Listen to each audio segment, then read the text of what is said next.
Good afternoon, class 11 students. Today we again continue with our second chapter and with the biological classification study. And we are entering into a very important phase of Protistants that we had been studying up till now. In video 15, the last video, we had studied about details of three photosynthetic protists. Protestant algae, which are chrysophytes that are having diatoms, their characteristic features. We studied about the propagation, about economic importance of the diatoms. We studied about the second kind of photosynthetic protists, dinoflagellates. We studied about the importance of red tides and how they are formed. We also studied about the third photosynthetic protists, euglenoids, and their detailed characteristics and the structure of typical euglenoids we studied in the last lecture. Today we will study about slime molds, which are another kind of protists, and these are consumer decomposer protists, which clean the environment, or they thrive upon the organic matter, dead organic matter, and they decompose the dead organic matter.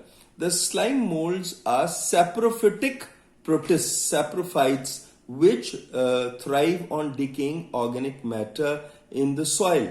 We see many aspects of the slime molds that they have a plasmodium or pseudoplasmodium like body. Like we see here, they have either got a plasmodial or a pseudoplasmodial like body. Pseudo means that it's a false plasmodium like body that we see here.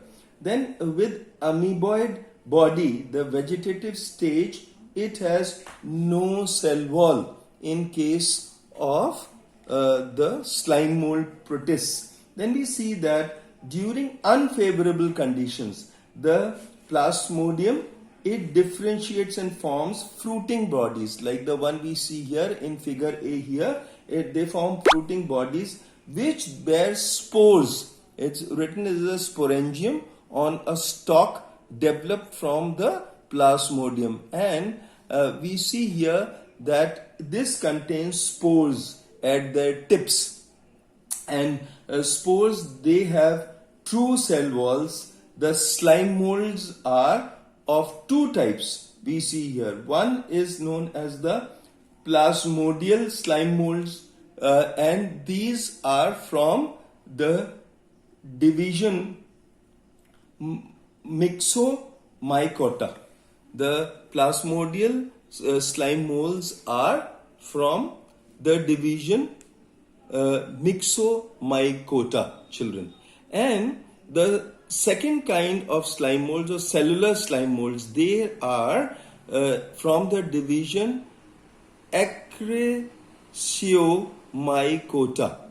We see that plasmodium slime molds, they have an example of Physarum. They exist as a wall-less mass of multinucleated protoplasm known as plasmodium, and in this we see that they possess diploid nuclei and they undergo sexual reproduction regularly with the help of flagellated gametes. So the sexual reproduction takes place with the help of flagellated gametes. Gametes have got flagella so that the gametes are made motile, or they can move.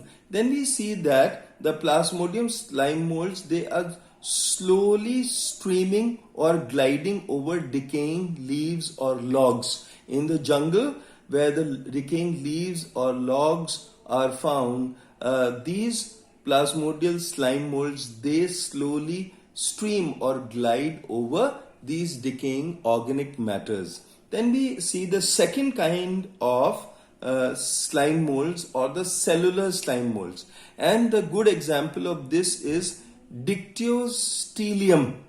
and they have multicellular plasmodia and haploid nuclei, wherein we had diploid nuclei in the plasmodial slime molds, but in the cellular slime molds we see a difference that they have haploid nuclei and they undergo sexual reproduction rarely and have non-flagellated gametes. Then we see that these slime molds, they occur in the upper layers of the humid soil, which is rich in decaying organic matter. So slime molds, they occur in upper layers of the humid soil, and this soil is rich in decaying organic matter on which the plasmodial or the cellular slime molds, they thrive by consuming them. Then we come across protozoan protists. There are protists which are known as protozoan protists, which you can see on this page of the book. These are the protozoan protists that we come across. The protozoans are heterotrophic organisms found in every major habitat. Some of these are found in free living conditions, and others are parasites in animal bodies. Like we see, some of these are parasites, others are free living.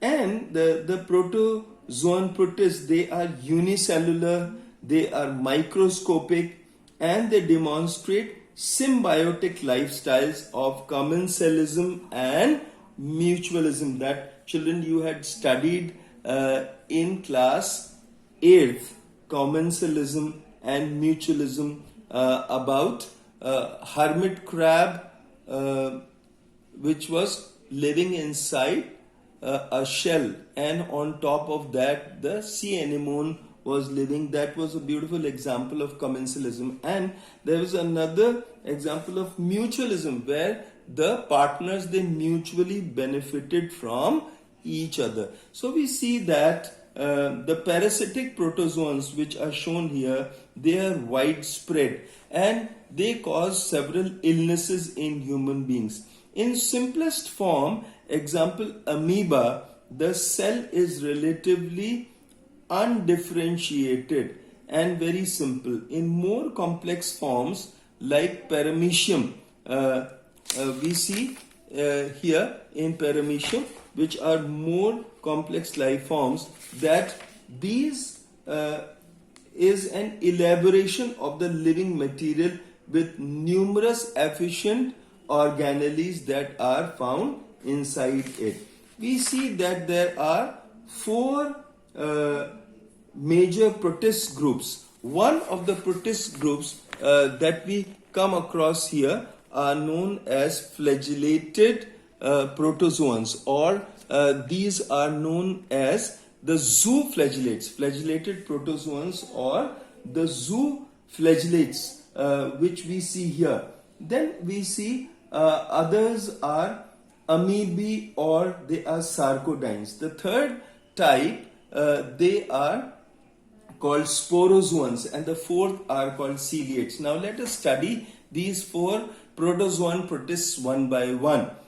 In the very first kind, or the zooflagellates, we see that these are the most primitive. These zooflagellates are one of the most primitive protists that are found, and they possess one or more flagella. As we can see here, there can be one or there can be more than one flagella which are possessed by these zooflagellates. Usually no cell wall with undulations of cell body in some species. We see curves in the cell body in some of the species. So these are undulated or curved areas of the body. Then we see the members of this kind are both free living, that means they are found in waters, in ponds, etc., or they are parasitic forms. We see some of the examples here. The first one is trypanosoma. which you see here. These are flagellates which cause the African sleeping sickness. Then we see another one in B, figure B. This is Leishmania donovani, and this causes Kala-Azar disease, a severe liver infection. Then these diseases are transmitted by biting insects. The African sleeping sickness is spread by the CC fly, and the Kala-Azar disease is spread by the sand fly, which serve as vectors. Then we see Giardia. Giardia is another example which causes giardiasis in human beings. The illness caused by Giardia is giardiasis in human beings. What are the symptoms, or what are the difficulties that are faced by humans? We see that humans have abdominal discomfort because of Giardia, diarrhea, headache, fever. Then it is transmitted how? By taking food that is contaminated with the cysts of this parasites, the trichonymph, from the guts of termites. So the trichonymphs from the guts of termites, if by mistake they go into the food as adulterated food, then it causes giardiasis. And the trichonymph, which is found in the guts of termites, it helps the cellulose digestion in termite intestines. Then we see that there are amoeboid protozoans, which can be clearly seen here. These are known as rhizopods, and this group has amoebas, and it has got shelled relatives, which you can see here. They live in fresh water, they live in seawater, or they live in moist soil. Ant amoeba, another example of amoeboid protozoans, it lives as a parasite. Then we see other characteristics of amoeboid protozoans. The members, they possess variety of body extensions to trap and engulf the food.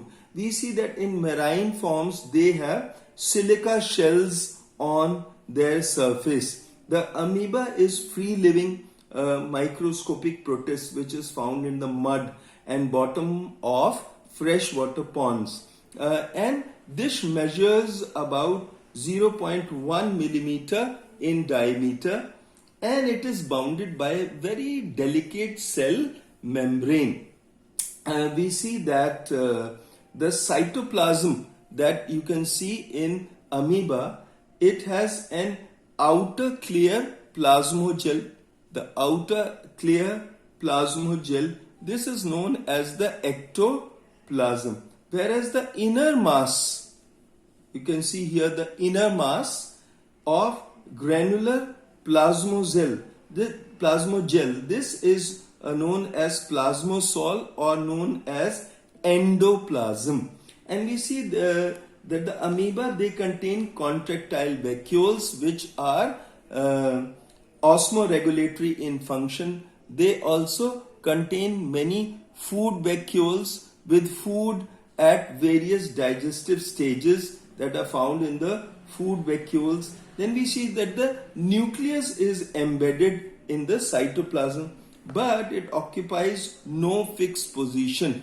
Doesn't necessarily mean it is in the center. It may move to other sides of the organism. Then we see that amoeba constantly changes shape, and this changes shape with the help of pseudopodia, which are false feet, called false feet also. And these pseudopodia are used by amoeba for locomotion, that means for moving from one place to the other, and also for feeding by ingesting the food which comes near their surface. The asexual reproduction takes place by binary fission in amoeba.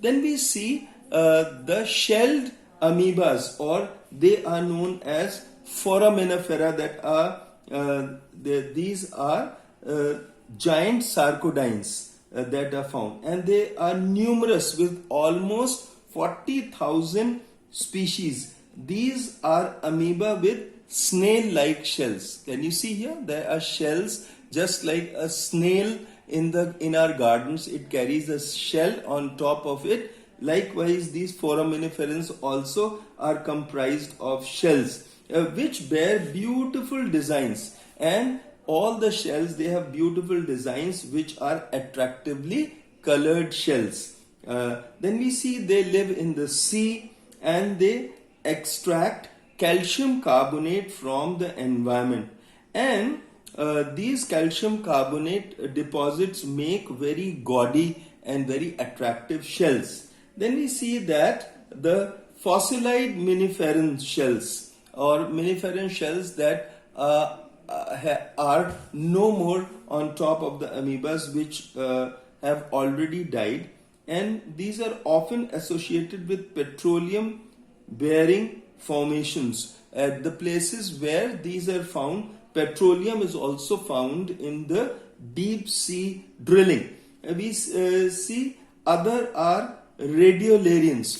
We will see here that there are other kinds of amoeboid protozoans which are known as radiolarian